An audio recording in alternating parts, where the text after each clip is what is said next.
Durrësi 9.5, Korça, Shkodra dhe Fieri rreth 7% dhe Vlora dhe më pak procedime rezultojnë Kuksi dhe Dibra në 2.45 dhe 2.38% të totalit.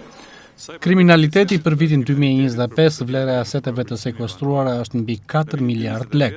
Prokurori i përgjithshëm Olsion Çela ka bërë të ditur se gjatë vitit 2025 janë regjistruar rezultate të rëndësishme në luftën kundër kriminalitetit dhe konfiskimit të pasurive të paligjshme.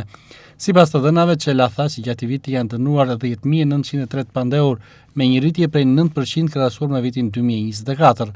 Në fokus të raportimit kanë qenë dhe pasuritë e sekuestruara dhe të konfiskuara.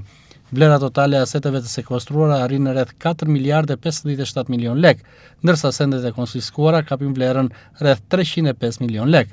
Nëse konvertohen në euro, këto shifra përllogaritet në rreth 43 milion euro asetet të sekuestruara dhe rreth 3.2 milion euro pasuri të konfiskuara.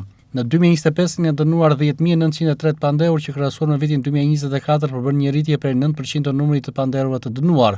Pasuritë e sekuestruara kanë qenë relativisht në shuma të mëdha, ku vlera totale e aseteve të sekuestruara është diku tek 4 miliardë 57 milion lek dhe ajo e sendeve të konfiskuara në rreth 305 milion lek.